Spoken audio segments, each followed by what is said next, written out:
Sir నమస్కారం sir. నమస్తే అండి.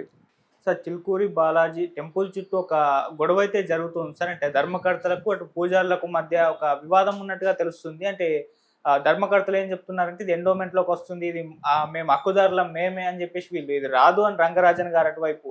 ఏం జరుగుతుంది అసలు చిలుకూరి బాలాజీ చుట్టూ? మొన్నే వీర రాఘవరెడ్డి అటాక్ చేసినప్పటి నుంచి కూడా ఇది కాస్త చర్చల్లోకి రావడం, ఇది ప్రధాన అంశంగా మారిపోవడం చూస్తున్నాం. మరి మీరేం చెప్తారు సార్? ఈయన మల్లారెడ్డి అనే వ్యక్తి కూడా ప్రెస్ మీట్ పెట్టి, అంటే ఈ ధర్మకర్త ఆయన కూడా ప్రెస్ మీట్ పెట్టి ఇలాగే మాట్లాడుతున్నారు. మరి దీని గురించి ఏం చెప్తారు సార్? అంటే మల్లారెడ్డి గారు క్లెయిమ్ చేస్తోంది ఏంటంటే, అయ్యా మేము ఈ ఆలయాన్ని నిర్మించినటువంటి ఇదంతా ఇప్పుడు జరిగిన వ్యవహారం కాదు, కనీసం 200 సంవత్సరాల క్రితం అని చెప్తున్నారు. 200 సంవత్సరాల క్రితం గుణాల మాధవరెడ్డి అనే ఆయన తిరుమల తిరుపతి దేవస్థానంలో అక్కడ వెలిసినటువంటి బాలాజీకి భక్తుడు అని వీళ్ళు చెప్తున్నారు. ఆయన వయోభారం చేత అక్కడికి వెళ్ళలేని పరిస్థితులు. ఆయన రెగ్యులర్గా ఇక్కడ నుంచి వెళ్ళేవాడు ఆయన దర్శనానికి తిరుమల. వెళ్ళలేని పరిస్థితుల్లో నేనే నీకోసం ఇక్కడికి వస్తాను అని ఆయన చెప్పిన తర్వాత ఒకరోజు ఆయన వ్యవసాయదారు, ఆయన పొలంలో ఏదో నాగలితో దున్నుతుంటే అక్కడ విగ్రహం దొరికిందని, స్వయంభూ అని చెప్తారు కదా చిలుకూరు బాలాజీ, అలా ఆయన నాగలితో దున్నిస్తూ ఉండగా అక్కడేదో దొరికింది, అక్కడేదో బ్లడ్ వచ్చింది. ఆ సందర్భంగా వీళ్ళేదో పూజలు చేసి మొత్తానికి ఏమిటి అని చెప్పి చూస్తే అక్కడ ఈ విగ్రహం దొరికింది. దాన్నే తీసుకొచ్చి ప్రతిష్ఠ చేశారు. ఈ గుణాల మాధవరెడ్డి గారు కట్టించిన గుడి ఇది. అది సౌందరరాజన్ గారు కూడా చెప్తారు. గుణాల మాధవరెడ్డి అనే ఆయన కట్టించాడు కొన్ని వందల సంవత్సరాల క్రితం అనే మాట రంగరాజన్ గారు చెప్తారు. వారి తండ్రి గారు అయినటువంటి సౌందరరాజన్ గారు కూడా చెప్తారు. అయితే ఈ ఆలయానికి ఇప్పుడు అసలు ఎవరు అంటే టోటల్గా వీళ్ళే వ్యవహరిస్తున్నారు. ఇప్పుడు చిలుకూరు టెంపుల్ అనగానే ఇమ్మీడియట్గా మనకు గుర్తొచ్చే పేరు సౌందరరాజన్ లేకపోతే రంగరాజన్.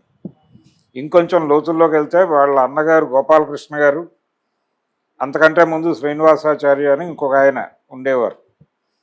ఈ క్రమంలో వీళ్ళు మాత్రమే, ఈ కుటుంబం మాత్రమే గుర్తొస్తుంది తప్ప ఇంకో ఫ్యామిలీ గుర్తురాదు. అక్కడ ఆ ఆలయానికి సంబంధించిన అన్ని నిర్ణయాలు వాళ్ళే తీసుకుంటున్నట్టుగా కనిపిస్తుంది. ఈ గుణాల మాధవరెడ్డి గారి వంశస్థులం అని చెప్పి కొంతమంది చాలా కాలంగా క్లెయిమ్ చేసుకుంటున్నారు. ఈ క్లెయిమ్ చేసుకుంటున్న వాళ్ళు ఒరిజినల్గా గుణాల మాధవరెడ్డి తాలూకా కాదు అని చెప్పి వీళ్ళు కౌంటర్లు దాఖలు చేస్తూ వస్తున్నారు కోర్టుల్లో. అయితే మీరెలా ట్రస్టీలు, మీరు కేవలం అర్చకులు మాత్రమే అని చెప్పి కోర్టు జడ్జిమెంట్ చెప్పి 23లో క్లోజ్ చేసింది ఈ కేసుని. ఏది ఇక్కడ బీఆర్ఎస్ ప్రభుత్వం నడుస్తున్నటువంటి రోజుల్లో క్లోజ్ చేసినప్పటికీ వీళ్ళ చేత ఎవరు ప్రమాణ స్వీకారం చేయించడం లేదనేది గొడవ, ఈ మల్లారెడ్డి గారి గొడవ. అయితే అసలు ఎండోమెంట్ డిపార్ట్మెంట్కి ఈ టెంపుల్కి ఏ సంబంధం లేదు. ఎండోమెంట్ డిపార్ట్మెంట్తోనే యుద్ధం ప్రకటించింది చిలుకూరు బాలాజీ టెంపుల్. ఎండోమెంట్ మీద వాళ్ళు యుద్ధం ప్రకటించి చాలా కాలమైంది. ఎప్పుడు 30/87 యాక్ట్ ఎన్టీ రామారావు గారు తీసుకొచ్చినప్పుడే వీళ్ళు యుద్ధం ప్రకటించారు. ఎక్కడి నుంచి వచ్చారు అసలు ఈ సౌందరరాజన్ ఫ్యామిలీ ఇక్కడికి అంటే, వీళ్ళు అహోబిలం మఠం నుంచి తెచ్చుకున్నారట. వీళ్ళు ఎవరు, మాధవరెడ్డి గారు గుడి కట్టిన తర్వాత ఇక్కడ అర్చకులు ఎవరు, అర్చన చేయటానికి ఒక బ్రాహ్మడు ఉండాలి కాబట్టి ఎవరు అని అహోబిలం మఠం నుంచి వీటిని తెచ్చుకుని అక్కడ పెట్టుకున్నారు. అదే వంశం వారు కొనసాగుతున్నారు. ఆ వంశస్థులే ఇన్ని వందల సంవత్సరాల నుంచి కొనసాగుతున్నారు. ఈ కొనసాగుతున్న క్రమంలో ఈ అనువంశక అర్చకత్వాన్ని రద్దు చేస్తూనే ఆయన చట్టం చేసింది రామారావు గారు. అకార్డింగ్ టు ఎన్టీఆర్ యాక్ట్ పెడితే అనువంశక అర్చకత్వం రద్దయింది కాబట్టి అప్పటికి అంటే 87లో ఆ చట్టం వచ్చే నాటికి ఎవరైతే అక్కడ అర్చన చేస్తున్నారో వారి వయసు రీత్యా వారు రిటైర్ అయిపోవాలి. రిటైర్ అయిపోయిన తర్వాత అది ఎండోమెంట్ డిపార్ట్మెంటా ఏపీపీఎస్సీనా అప్పటి వాళ్ళు రిక్రూట్ చేసినటువంటి అర్చకుడు అర్చన చేయాలి. కాబట్టి వాళ్ళు దీనికి వ్యతిరేకంగా ఫైట్ చేస్తూ వచ్చారు. ఈ అనువంశక అర్చకత్వం రద్దు, మిరాసీదారులు రద్దు, ఇవన్నీ ఆ చట్టంలో వారు ప్రతిపాదించారు. అప్పటి ముఖ్యమంత్రి గారు ప్రతిపాదించడంతో పాటు ఆయన అన్న మాట ఏంటంటే రిటైర్మెంట్ ఉంటుంది, అర్చకులకు కూడా రిటైర్మెంట్ ఉంటుంది, రిటైర్ అయిపోయిన తర్వాత మేము రిక్రూట్మెంట్ చేస్తామన్నాడు ఆయన. ఈ అర్చకుల్ని తయారీ చేయటం కోసం ఒక వైదిక్ విశ్వవిద్యాలయాన్ని కూడా ప్రారంభించాలనుకున్నాడు ఆయన. అనుకుని దానికి సంబంధించిన ప్లాన్ జరిగింది. అన్ని కులాల వాళ్ళకే అక్కడ అర్చకత్వము ఇవన్నీ నేర్పించాలి, నేర్పించి వాళ్ళ నుంచి అక్కడ కూడా రిజర్వేషన్ అమలు చేసి అన్ని గుళ్ళల్లోనూ అన్ని కులాల వాళ్ళతోనూ అర్చన చేయించుట అనే ప్రోగ్రాం ఒకటి టేకప్ చేశారు. సరే, వీటన్నిటి మీద నిరసన వ్యక్తం చేసింది ఆ రోజున అర్చక సంఘాలు అందరూ. పర్టికులర్గా దీనికంటే కూడా ముందు వీళ్ళని గాయపరిచింది ఏంటంటే అనువంశక అర్చకత్వం రద్దు, రిటైర్మెంటు రద్దు అనేది ఎందుకు ఇబ్బంది పెట్టిందంటే వాళ్ళు ఒక మాట చెప్పేవాళ్ళు ఆ టైంలో చాలామంది అర్చకులు ఆ రోజున ఎలక్ట్రానిక్ మీడియా లేదు కానీ పేపర్ల ముందుకు వచ్చి మాట్లాడుతూ వాళ్ళు చెప్పిన ప్రధానమైన మాట ఏంటంటే, మేము అర్చకులుగా చాలా నిష్ఠతో ఉంటాము, చాలా పద్ధతి అయినటువంటి జీవితం గడుపుతాం కాబట్టి మా ఆయు ప్రమాణం చాలా ఎక్కువ ఉంటుంది. 55 ఏళ్ళకి రిటైర్ అయ్యి ఇంట్లో కూర్చోవాలంటే మేము అలా కూర్చుంటాం అని కొంతమంది మాట్లాడారు. సరే, అది నిజం అనుకున్నా ఏదో అనుకున్నప్పటికీ ఆయన అనుకున్న పద్ధతిలో ఆయన ఒక డిజైన్లో వెళ్ళిపోయాడు రామారావు గారు. అప్పుడు వీళ్ళు ఏం చేశారంటే హుండీ తీసి బయటపడేశారు. దేవాలయానికి ఆదాయమే లేనప్పుడు దేవాదాయ శాఖకి గుళ్ళో ఏం పని? అప్పుడు ఈ ఉద్యమానికి మద్దతు ప్రకటిస్తూ, అంటే ఈ ఉద్యమాన్ని డిజైన్ చేయాలి అనేటువంటి ఆలోచన సౌందరరాజన్ గారు అప్పటికి ఉస్మానియా రిజిస్ట్రార్గా ఉన్నాడు. ఆయన ఆ పదవికి సెలవు పెట్టి వచ్చేసి తర్వాత ఆయన రిజైన్ చేశాడు అని చెప్పి అంటారు. ఆ తర్వాత ఎప్పుడో రిజైన్ చేశాడు. వచ్చి వాక్ అనేటువంటి ఒక పత్రిక పెట్టి టెంపుల్ ప్రొటెక్షన్ మూమెంట్, టెంపుల్ని ఎవరి నుంచి కాపాడుకోవాలి? ప్రభుత్వాల నుంచి కాపాడుకోవాలంటే ఏం చేయాలి అనేసి ఈయన అర్చక సంఘాల అందరితోనూ కలిసి ఒక ఉద్యమాన్ని నిర్మించారు, టెంపుల్ ప్రొటెక్షన్ మూమెంట్ అని. ఈ టెంపుల్ ప్రొటెక్షన్ మూమెంట్లో భాగంగానే ఇది యాక్చువల్గా వీళ్ళు ఏం చెప్తున్నారు, ఇప్పుడు మల్లారెడ్డి గారు 56లోనే మేము ఎండోమెంట్లోకి దీన్ని తీసుకెళ్ళాం అంటే ఈయన తండ్రులు తాతలు దీన్ని ఎండోమెంట్లోకి తీసుకెళ్ళినట్టుగా ఈయన చెప్తున్నాడు. ఎండోమెంట్ గుడే ఇది అని. ఎండోమెంట్ గుడి కాబట్టే లోపలికి హుండీ వచ్చింది ఆ రోజున. ఏ హుండీ అయితే సౌందరరాజన్ బయటపడేశాడో ఆ హుండీ ఎప్పుడు వచ్చింది? వీళ్ళు ఎండోమెంట్లోకి వెళ్ళినప్పుడు వచ్చింది. ఆ వచ్చిన హుండీని ఆయన బయట పారేసి, నేను ఏ రకమైనటువంటి ఆదాయం వద్దు నాకు ఈ గుడికి, ఆ ధర్మకర్త ఇచ్చినటువంటి భూమి, ఆ గుణాల మాధవరెడ్డి గారు కొంత ల్యాండ్ ఇచ్చాడు దీనికి, ఆ ల్యాండ్ మీద వచ్చేటువంటి సంపద ఏదైతే ఉంటుందో దాంతోనే మేము దీన్ని నిర్వహిస్తాం తప్ప, లేకపోతే మా సేవింగ్స్ నుంచి వాళ్ళు అందరూ ఉద్యోగాలు చేశారు. గోపాలకృష్ణ గారు హిందుస్థాన్ లివర్లో చాలా పెద్ద పొజిషన్లో బయటకు వచ్చాడు ఆయన. సో మేమందరం సంపాదించినటువంటి డబ్బులలో నుంచి మేమేదో తిప్పలు పడతాం, ఈ టెంపుల్ ప్రొటెక్షన్ మా బాధ్యత అని మేము గొడవ చేసిన రోజున, ఉద్యమం చేసిన రోజున మా తరఫున ఈ ఆలయ ధర్మకర్తలు ఎవరు లేరు అనేది వాళ్ళ క్లెయిమ్. అప్పటి నుంచి టెంపుల్ అంటే వాళ్ళుగా మారిపోయింది. సౌందరరాజన్ గారు చాలా అద్భుతమైనటువంటి మోడర్న్ అవుట్లుక్ ఉన్నటువంటి అర్చకుడు. ఆయన ఉస్మానియా రిజిస్ట్రార్గా చేశారంటే ఆయన జ్ఞానం ఏ స్థాయిలో ఉంటుందో మనం అర్థం చేసుకోవచ్చు. ఆయన ఇప్పుడు ఈ మల్లారెడ్డి గారు ఏం మాడుతున్నాడు, ఈ చుట్టుపక్కల ఆలయాల కంటే కూడా ఇక్కడ ఆదాయం ఎక్కువ ఉంది అంటున్నాడు. వీళ్ళేమో అసలు ఆదాయమే లేదు గుడికని చెప్తున్నారు. పార్కింగ్ ద్వారా 20 లక్షల పైన వస్తాయని చెప్తున్నాడు ఈయన. పార్కింగ్ ద్వారా 20 లక్షలు వస్తాయి, రకరకాల పద్ధతుల్లో ఫండ్స్ వస్తున్నాయి ఈ ఆలయానికి. ఈ ఫండ్స్ నెలకి కోట్ల రూపాయల్లో ఉంటున్నాయి, వస్తే రావచ్చు, కానీ దానికి ఆధారాలు చూపించే పరిస్థితి లేదు అక్కడ.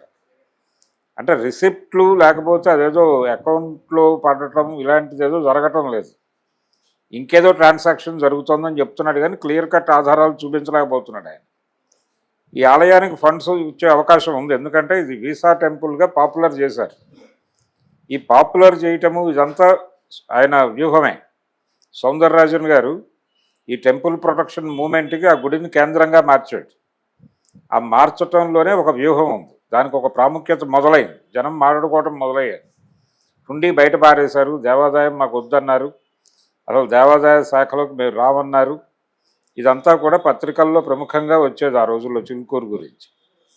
అలాగే దీనికి ప్యారల్గా ఇంకొక మూమెంట్ మొదలుపెట్టాడు ఆయన, దైవానికి భక్తుడికి ఉండాల్సిన బంధం ఏమిటి అని ఒక ఆధ్యాత్మిక ప్రవచనాలు చెప్పడం మొదలుపెట్టాడు సౌందరరాజన్ గారు. ఆయన దేవుడి ముందు అందరూ సమానమే, ఫలానా రాజు అయినా ఒకటే, బంటైనా ఒకటే, ఎవరైనా సరే లైన్లో వచ్చి దర్శనం చేసుకోవాలా, అంతే తప్ప ఇక్కడ ప్రత్యేక దర్శనాలు, ప్రత్యేకమైనటువంటి కేటగిరీలు ఉండవు. దేవుడి ముందు అందరూ సమానమే. ఈ భావన మనం భక్తుల్లోకి తీసుకెళ్ళకపోతే వీళ్ళు మేము డబ్బులు కడతాం, దేవుడిని ప్రతి సంవత్సరం మా ఇంటికి వచ్చి పెళ్లి చేసుకోమనండి అని చెప్పగలరు. అందుకని దీన్ని అడ్డుకోవటానికి ఇదంతా కూడా దైవం పట్ల అవిధేయత ప్రకటించటం. అందుకని ఎట్టి పరిస్థితుల్లోనూ దైవానికి ఉండేటువంటి ప్రత్యేకతను కాపాడటం కోసం మేము ఈ ఉద్యమం చేపట్టామని చెప్పేవాడు ఆయన. అంటే దీనికి ఒక కాన్సెప్ట్ డిజైన్ చేశాడు ఆయన. అంటే ఈయన ఒరిజినల్ ప్రోగ్రామ్ ఏంటి, టెంపుల్ని దేవాదాయం నుంచి కాపాడుకోవటం, ఎండోమెంట్ డిపార్ట్మెంట్ నుంచి టెంపుల్ని కాపాడుకోవడం కోసం ఈయన హుండీ బయటపడేశాడు. దేవుడికి ఆదాయం లేదని చూపించడం కోసం టికెట్లు తీసేశాడు, ప్రత్యేక అర్చనలు తీసేశాడు. ఇదంతా టెంపుల్ ప్రొటెక్షన్ మూమెంట్లో భాగం. కానీ దీన్ని ఆధ్యాత్మికం మార్చాడు. దైవానికి ఉండాల్సినటువంటి ప్రాధాన్యత ఏమిటి, ప్రత్యేకత ఏమిటి, దాన్ని కాపాడటం కూడా ఈ ఉద్యమంలో అంతర్భాగం అని దానికి ఒక తాత్వికత జోడించి మాట్లాడటం మొదలుపెట్టాడు ఆయన. దీని ఇంపాక్ట్ జనంలోకి వెళ్ళింది. 90 దశకంలో మనకి లిబరలైజేషన్ మొదలైన తర్వాత ఇక్కడి నుంచి ఇంజనీరింగ్ కాలేజీల్లో ఉత్పత్తి అయ్యేటువంటి విద్యార్థులందరూ అమెరికా వెళ్ళటం అనే ప్రోగ్రాం డిజైన్ అయింది. ఈ డిజైన్ అవుతున్న టైంలో చాలామంది అక్కడికి వెళ్ళి వీసాలు అప్లికేషన్ అక్కడ పెట్టి వెళ్ళి కనుక ఇస్తే అది పని అయిపోతుంది అన్న పద్ధతిలో ఒక ప్రచారం జరిగింది. ఈ ప్రచారం కూడా వ్యూహాత్మకంగానే వీళ్ళు డిజైన్ చేశారు. తద్వారా చిలుకూరు టెంపుల్ వీసా టెంపుల్గా మారింది. వీసా గాడ్గా మారిపోయాడు ఆయన, చిలుకూరు వెంకటేశ్వర స్వామి. ఇలా ఒక అద్భుతమైనటువంటి పద్ధతిలో ఆ గుడిని ప్రమోట్ చేశాడు ఆయన రకరకాలుగా. ఈ ప్రమోషను ఇప్పుడు వస్తున్నటువంటి డబ్బులు, వీళ్ళు చెప్తున్నటువంటి మల్లారెడ్డి చెప్తున్నటువంటి కోట్ల రూపాయలు నిజంగా వస్తాయి, ఈ ప్రమోషన్లో నుంచి వస్తున్నాయి. సో మేము మార్కెట్ చేసాం దేవుణ్ణి, సో ఆ మార్కెట్ నుంచి వస్తున్నటువంటి డబ్బులు ఖచ్చితంగా మావే అంటాడు ఆయన. ఎవరు ఆ క్లెయిమ్ చేసుకునే అధికారం వాళ్ళకే ఉంది. ఎవరికి? సౌందరరాజన్ ఫ్యామిలీకే ఉంది, రంగరాజన్కి మాత్రమే ఉంది. వీళ్ళేం చేశారు, వీళ్ళకి ఆ డిజైనే తెలియదు కదా. వీళ్ళు ఇప్పటికీ 50వ దశకం 52, 54లోనో మేము ఎండోమెంట్లో పెట్టాం ఈ గుడిని అని చెప్తున్నాడు ఆయన ప్రెస్ మీట్లో. అలాగే మీడియాతో చాలా ఇంటర్వ్యూస్ ఇచ్చాడు ఆయన. ఆ ఇంటర్వ్యూస్లో కూడా అదే చెప్తున్నాడు ఆయన. తర్వాత వీళ్ళకి ఎప్పుడైతే కోర్టు నుంచి పాజిటివ్, అంటే కోర్టు ఏం చెప్పింది, మీరు అర్చకులు మాత్రమే, మేమే టోటల్ గుడి, ఈ గుడి బిలాంగ్స్ టు అవర్ ఫ్యామిలీ, మేము అనువంశక అర్చకత్వం 100 ఏళ్ల నుంచి చేస్తున్నాం ఇక్కడ, సో ఖచ్చితంగా ఈ గుడిలో మాకు హక్కులు ఉంటాయని మాట్లాడుతున్నాడు ఆయన. ఎవరు? అర్చకుడు సౌందరరాజన్ గారు. సౌందరరాజన్ గారి ఆర్గ్యుమెంట్నే ఈయన కొనసాగిస్తున్నాడు. ఎవరు? రంగరాజన్. ఈ రంగరాజన్కి వీళ్ళందరికీ కూడా ఒక రకంగా తాత్వికత చాలా బలంగా ఉంది, వీళ్ళు స్టడీ చేశారు. రెండోది మూమెంట్ ఉంది వీళ్ళకి, ఒక మూమెంట్ చేసినటువంటి ఒక స్పిరిట్ ఉంది. ఈ మూమెంట్లో భాగంగా వాళ్ళు చాలామందిని కలిశారు, చాలామందిని ఇంటరాక్ట్ అయ్యారు, చాలామందితో సెమినార్లు పెట్టారు. రాజకీయ నాయకులతో వీళ్ళకి మంచి అనుబంధం ఉంది ఈ ఉద్యమంలో భాగంగా. వైఎస్ రాజశేఖర రెడ్డి గారు ఆ టెంపుల్ నుంచే తన ఎన్నికల యాత్ర ప్రారంభించాడు. 2004 ఎన్నికల్లో ఆయన గెలుపు వెనకాల చిలుకూరు బాలాజీ ఆశీర్వాదం ఉందని చాలామంది అనుకున్నారు ఆ రోజుల్లో. ఆ టెంపుల్ నుంచి ఆయన ప్రారంభిస్తూ ఒక మాట చెప్పాడు. ఆయన ఏమన్నాడంటే, నేను గనక అధికారంలోకి వస్తే సుప్రీంకోర్టులో గవర్నమెంట్ తరఫున మేము కంటెస్ట్ చేయం, అప్పటికి ఎన్టీఆర్ యాక్ట్ మీద సుప్రీంకోర్టులో వివాదం నడుస్తుంది, నేను గవర్నమెంట్ నుంచి కంటెస్ట్ చేయను, కంటెస్ట్ చేయకపోతే వీళ్ళకి అనుకూలంగా డిగ్రీ వస్తుంది, అర్చక సంఘాలకు అనుకూలంగా సుప్రీంకోర్టు నిర్ణయం వెలువరించేలాగా నేను చూస్తాను అని ఆ రోజు అక్కడ హామీ ఇచ్చాడు ఆయన. ఆ హామీ మేరకు విచిత్రంగా ఆయన గెలిచాడు.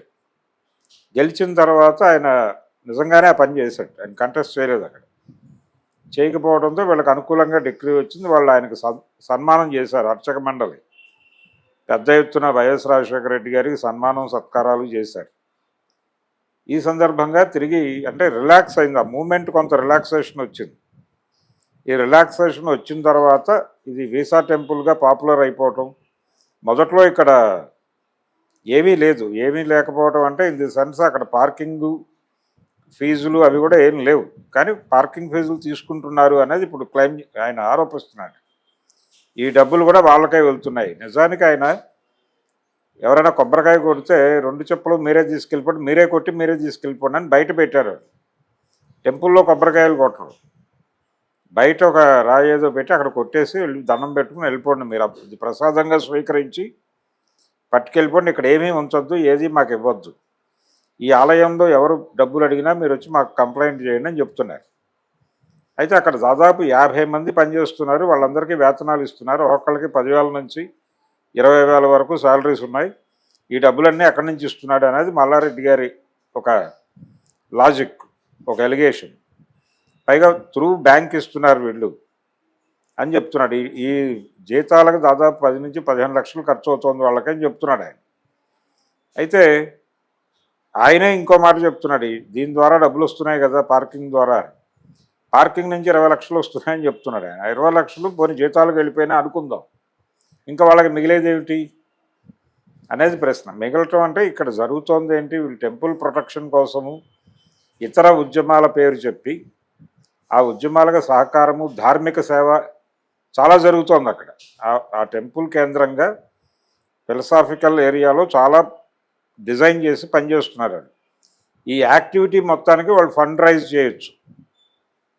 అలాగే ఇక్కడ వీసాలు సక్సెస్ అయ్యి వెళ్ళిపోయినటువంటి వాళ్ళందరూ ఫండ్స్ ఇవ్వచ్చు వాళ్ళకి. ఇది ఒక రెగ్యులర్ మేనర్లో వీళ్ళు ఒక డేటా ఉంది వాళ్ళ దగ్గర, ఒక బలమైన డేటా ఉంది. ఆ డేటా నుంచి వాళ్ళు రకరకాలుగా మనీ పూల్ చేస్తూ ఉండుండొచ్చు. కానీ ఈ డిజైన్ అంతా ఆర్గనైజ్ చేసిన వాడు సౌందరరాజన్. సో వాళ్ళు దీన్ని వదులుకోవడానికి సిద్ధంగా లేరు. వాళ్ళకున్న హక్కు ఏమిటి, మేము 100 సంవత్సరాల నుంచి ఇక్కడ ఉన్నాం, ఎన్టీ రామారావు గారి యాక్ట్ ప్రకారం అయితే వీళ్ళు ఉండడానికి అనర్హులు. కానీ అది లేదు, ఇప్పుడు ఆ ప్రమాదం లేదు. ఆ ప్రమాదం లేదు కాబట్టి ప్రభుత్వాలతో ఇదే చెప్పి వాళ్ళు ఇప్పుడు ఈయన ఎంటర్ కావడానికి అవకాశం లేదు. ఈయన వాళ్ళని ప్రాధేయపడి ఉండాలి తప్ప ఎండోమెంట్ డిపార్ట్మెంట్ 2 ఏళ్ల నుంచి నా చేత ప్రమాణ స్వీకారం చేయించట్లేదని గొడవ చేస్తున్నాడు ఆయన. 2023లో మాకు అనుకూలంగా జడ్జిమెంట్ వచ్చినప్పటికీ ఈరోజు వరకు ఎండోమెంట్ డిపార్ట్మెంట్ వాళ్ళు నన్ను లోపలికి తీసుకెళ్ళి ప్రమాణ స్వీకారం చేయించట్లేదు అంటున్నాడు. అసలు ఎండోమెంట్ డిపార్ట్మెంట్కి ఎంట్రీయే లేదని చెప్తున్నాడు ఆయన. వాళ్ళు ఎలా తీసుకెళ్ళి ఇంతో ప్రమాణ స్వీకారం చేయిస్తారు లోపల, అది అయ్యే పని కాదు. ఒకవేళ ఎండోమెంట్ వాళ్ళు చొరవ చేస్తే ఆయన మళ్ళీ రోడ్డు మీదకి వచ్చి నిరాహార దీక్షకు కూర్చుంటాడు సౌందరరాజన్. ఇప్పుడు ఆ పరిస్థితి లేదు కదా అన్నప్పటికీ ఇప్పుడు మళ్ళీ ఎండోమెంట్ లోపలికి ఎంటర్ అవ్వాలని ట్రై చేస్తోంది అని చెప్పి ఆయన మళ్ళీ కొత్త ఉద్యమానికి రూపకల్పన చేస్తాడు. రంగరాజన్ ఎవరో కూర్చుని, రంగరాజన్ పిల్లలు వీళ్ళందరూ కూడా ఆ పనిలోనే ఉన్నారు.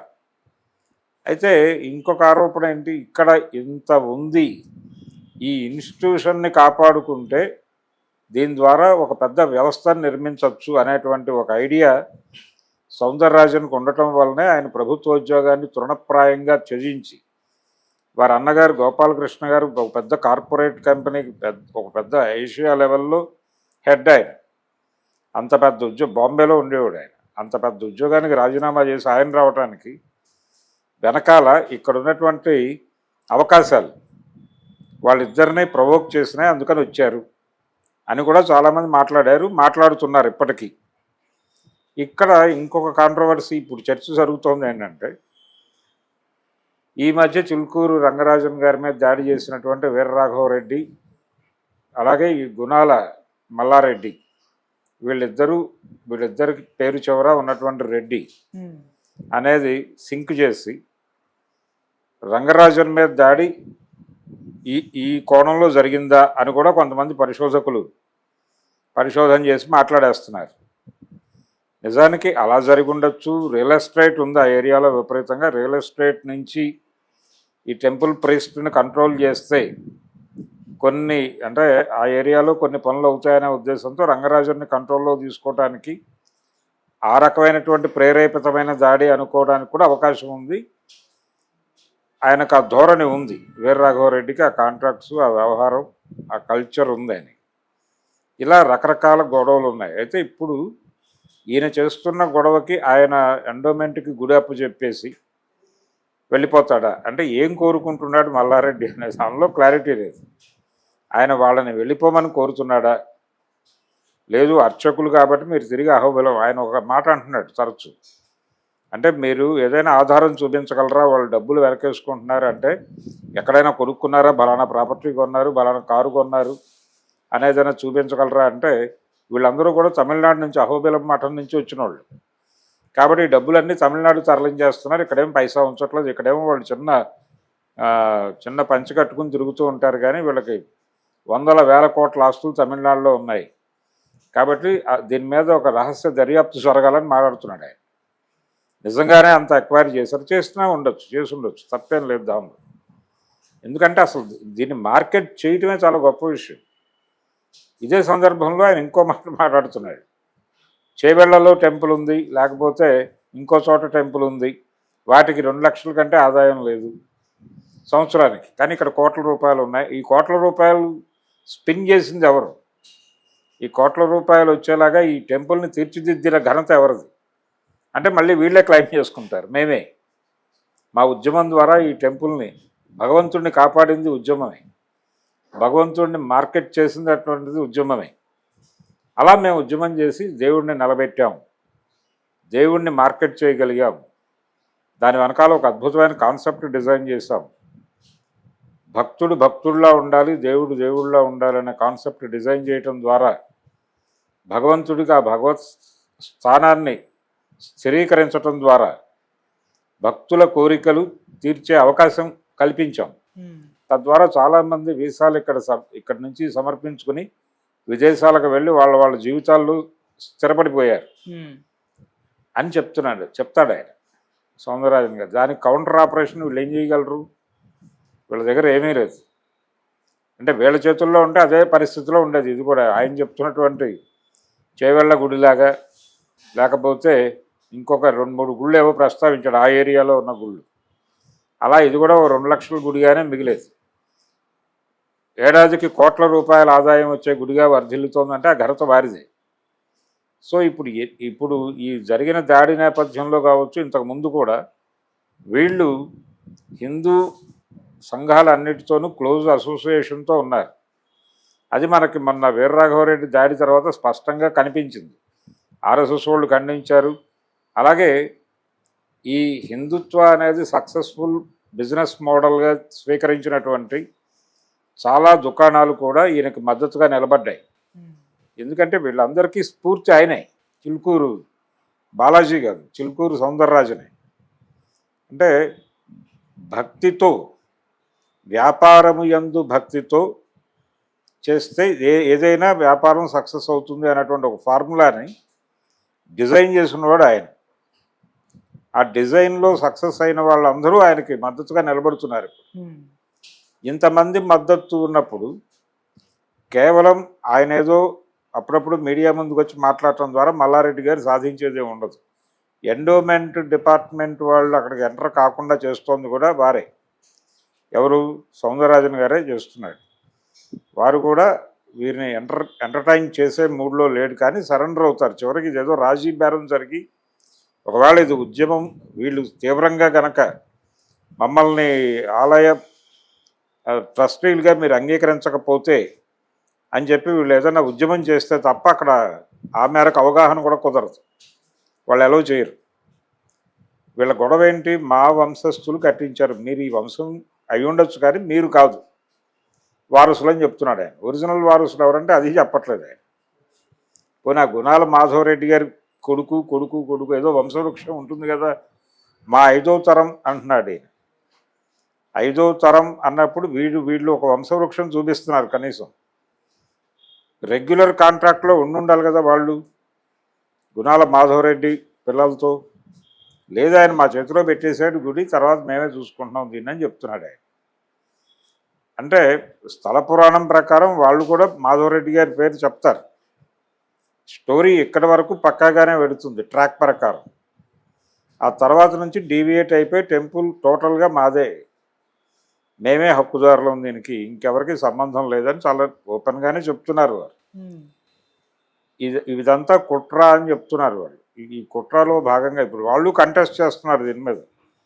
మొన్న వీరరాఘవరెడ్డి వచ్చిన సందర్భంగా జరిగినటువంటి చర్చల్లో రంగరాజన్ గారి నోట వినిపించినటువంటి కోర్టుల మాట అదే. కోర్టుల్లో మేము ఫైట్ చేస్తున్నాం అనే మాట ఈ కాంటెక్స్ట్లోనే చెప్పాడు ఆయన. ఆయనకి ప్రభుత్వంతో ఉన్న తగాదాలు తీరిపోయినాయి చాలా కాలం క్రితమే. ఇప్పుడున్న తగాదా ట్రస్టీస్, ఇప్పుడున్నటువంటి అంటే నామినేటెడ్, ఇప్పుడు సుప్రీంకోర్టు ఏదైతే ఓకే చేసిందో ఆ ఓకే చేసిన వాళ్ళని ఎండోమెంట్ ఎలా గుర్తించిందో ఆ గుర్తించిన వాళ్ళని ఎలా హ్యాండిల్ చేయాలనే దానికి సంబంధించి వాళ్ళు ప్రొటెక్షన్ కోరుతున్నారు. ఆ ప్రొటెక్షన్ కూడా దేనికి మేము ఇంతకాలం ఉన్నాం, టెనెంట్ యాక్ట్ ప్రకారం కూడా వాళ్ళకి వాళ్ళు హక్కుదారులు అవుతారు. ఎందుకంటే వందల సంవత్సరాల నుంచి ఉన్నారు వాళ్ళు, అదే పనిలో ఉన్నారు. సో అనివార్యంగా వాళ్ళ ప్రమేయాన్ని కాదనలేరు. ఇప్పుడు వాళ్ళని ఏదో మేము ఆ రోజున జస్ట్ డబ్బులు ఇస్తామని తీసుకొచ్చాం అహోబిలం మఠం నుంచి అని పంపించడం కుదరదు. రెండోది ఈయన చేస్తున్న ఆరోపణలకి సాలిడ్ ఇవి సాక్ష్యాధారాలు చూపించే పరిస్థితుల్లో, ఎవిడెన్స్ చూపించే పరిస్థితుల్లో ఆయన లేడు. ఓకే. అందుకని ఇది అంత ఆయన అనుకున్నంత తేలిగ్గా సెటిల్ అవుతుంది. సౌందరరాజన్ గారి కంట్రోల్లో అనివార్యంగా చిలుకూరు బాలాజీ ఉండక తప్పని పరిస్థితి అయితే ఉంది. ఓకే. అందుకని టెంపుల్ పైగా వారి వెనకాల ఒక ఉద్యమం ఉంది. ఉమ్మడి రాష్ట్రంలో అర్చక సంఘాలన్నీ వారితో సన్నిహిత సంబంధాల్లో ఉన్నారు. వారు ఒక మాట చెప్తే మొత్తం 2 రాష్ట్రాల అర్చక స్వాములు వచ్చి అక్కడ కూర్చుని ఒక ఉద్యమం చేయగలరు.